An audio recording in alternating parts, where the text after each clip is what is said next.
बस भी करो। पूरी जिंदगी हो गई सिखाते सिखाते यह करो, यह नहीं करो। अब और नहीं सुन सकता। अगर इस घर में रहना है तो शांति से रहो, नहीं तो। कहते कहते अरुण चुप हो गया। नहीं तो? नहीं तो क्या? बोलो क्या करोगे? उसका गला गुस्से और दुहक के कारण रुंध गया। नहीं तो आपको यह घर छोड़कर वृद्धाश्रम जाना पड़ेगा। वो हैरत से उसे देख रही थी। उसके मुंह से आवाज नहीं निकल रही थी। बेटा जा चुका था। उसने अपनी साड़ी के पल्लू से आंखें पोंछी और कमरे में अपने बिस्तर पर बैठ गई। आंखें बंद की तो अब तक का जिया पूरा जीवन चक्र घूम गया स्मृतिपटल पर। उसने आंखें खोली, जाने कैसे कहां से उनमें चमक आ गई थी। वापस ड्राइंग रूम में उसने किसी को फोन कर बुलाया। कुछ देर बाद डोरबेल बजी।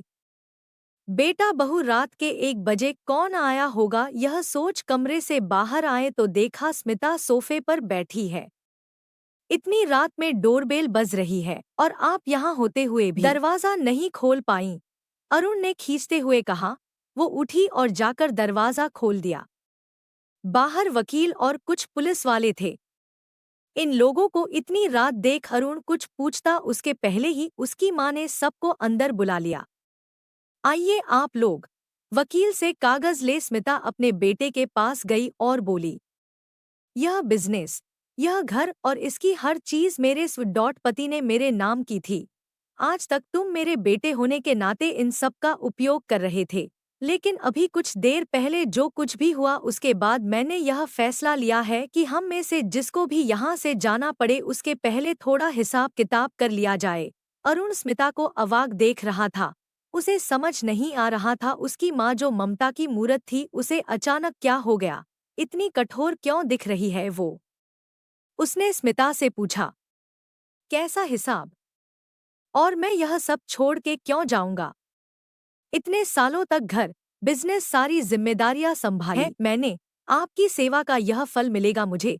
अरुण की बात सुनके स्मिता मुस्कुराकर बोली, मैंने भी पहले 9 महीने तुम्हारी देखभाल अपने गर्भ में की थी।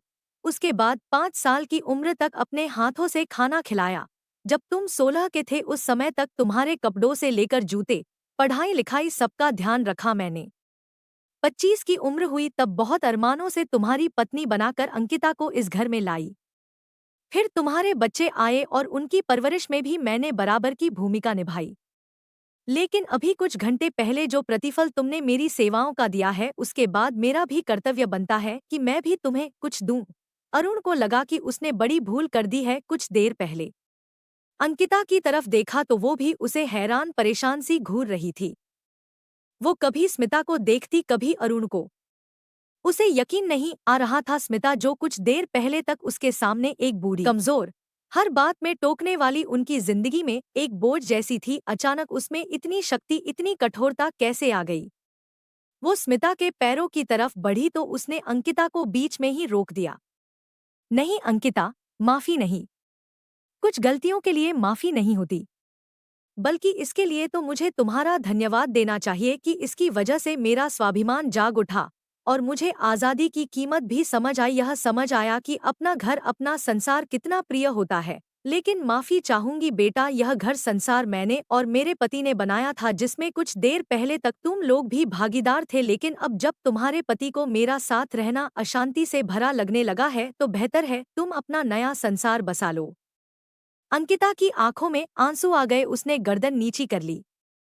अरुण ने स्मिता के हाथों को अपने हाथ में ले लगभग रोते हुए कहा, हमें माफ कर दो माँ, बहुत बड़ी गलती कर दी हमने, अब कभी ऐसा नहीं होगा। कुछ तो सोचो, हम कहाँ जाएंगे और आपका ध्यान कौन रखेगा? प्लीज ऐसा मत कहो। स्मिता ने अरुण का गाल थपथपाया और कहा, हाँ बेटा सही कह रहे हो, कहाँ जाओगे तुम? मेरा ध्यान कौन रखेगा बाद में? लेकिन तुम चिंता मत करो माँ, हूँ तुम्हारी तो इतना ध्यान तो रखना जानती हूँ। राम निवास कॉलोनी में जो 2 फ्लैट्स हैं उनमें से एक तुम्हारे लिए खाली हो जाएगा, जिसका किराया वर्तमान समय में जो है उसे हर महीने जो अकाउंट नंबर दिया जाएगा उसमें जमा करा दिया करना। बिजनेस की बात रही तो जिस पोस्ट की तनख्वाह मिलती है वो तुम्हारे परिवार के लिए काफी है।